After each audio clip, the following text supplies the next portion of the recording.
Sommes-nous en train de vivre avec cette crise de l'Ukraine une nouvelle version de la guerre froide entre les États-Unis d'Amérique et la Russie? Sommes-nous en train de revivre ou d'assister à une nouvelle version de la guerre froide et de l'époque de l'équilibre par la terreur? C'est ce qui semble se dégager des commentaires et analyses de la presse occidentale dernièrement. La crise de l'Ukraine a ravivé un certain nombre de démons et a voulu faire en sorte de nous présenter la Russie comme le méchant qui veut phagocyter un petit pays limitrophe. Une analyse sereine, approfondie, inviterait à dégager deux messages importants que les États-Unis d'Amérique ont voulu adresser à la Russie et à l'Union européenne à la fois dans cette crise. À la Russie, elle a tout simplement dit: si vous avez la capacité et les moyens de vous positionner en deuxième armée la plus puissante du monde, vous n'avez pas les moyens économiques de votre ambition pour jouer à jeu égal avec les États-Unis d'Amérique. Et elle s'est adressée aussi à l'Europe, l'Union européenne plus précisément, pour lui dire: si vous avez les moyens économiques de jouer un rôle important dans le monde, si vous voulez prétendre à l'autonomie stratégique, vous n'avez pas les moyens militaires pour assurer cette autonomie. Donc c'est un mouvement à double détente qui a permis, à travers cette crise de l'Ukraine, aux États-Unis d'Amérique de se repositionner en maître du camp occidental. Pourquoi la Russie n'a pas les moyens économiques de sa puissance? Depuis 20 ans, ou depuis même 30 ans,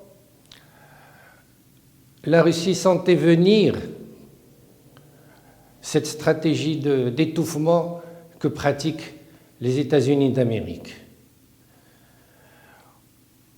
Au début des années 90, James Baker avait assuré Mikhaïl Gorbatchev que les pays qui s'étaient constitués suite à l'éclatement de l'Union des républiques socialistes soviétiques à l'époque n'allaient pas rejoindre l'OTAN et n'allaient pas être une menace pour la Russie. Quelques années après, nous avons assisté au fait que 14 pays ont rejoint l'OTAN et d'autres ont rejoint l'Union européenne. Ils ont à la fois voulu coupler entre le développement économique, l'Union européenne, et la sécurité, l'OTAN. La Russie s'est trouvée encerclée et elle n'a pas pu, malgré les efforts fournis par Vladimir Poutine, de faire des progrès économiques significatifs.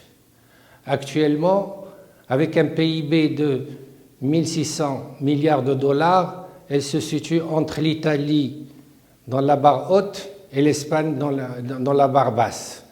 Disons qu'économiquement, c'est une puissance moyenne qui vit essentiellement grâce à ses ressources naturelles. Elle n'a pas d'industrie significative, sauf l'armement. Et elle n'a pas d'agriculture ni de services financiers significatifs.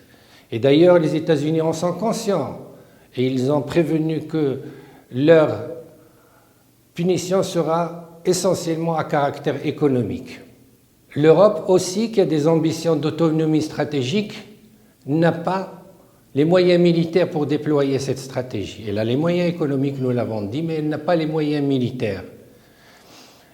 Une seule armée est d'une certaine envergure dans cet ensemble, c'est l'armée française, mais elle ne peut pas se déployer seule et soutenir une guerre.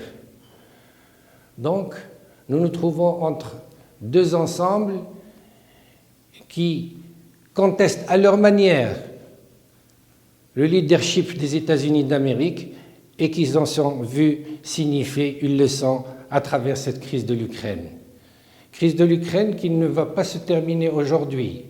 Il y aura toujours une menace américaine à travers l'Ukraine parce que stratégiquement, les États-Unis d'Amérique n'ont pas envie que la Russie puisse venir troubler sa stratégie qui est autrement plus importante, celle d'imposer son leadership mondial contre la Chine.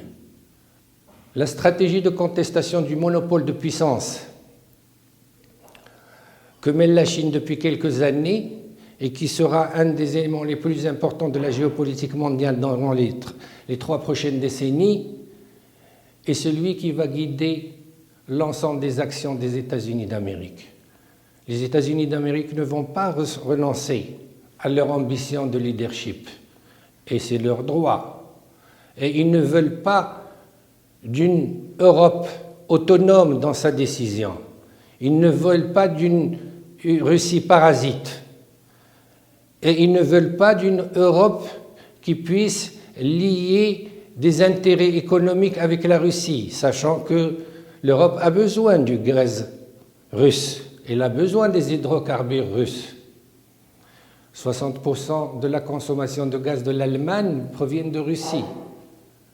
Et une des menaces importantes que déploient les États-Unis d'Amérique, c'est de dire nous allons arrêter la livraison de gaz.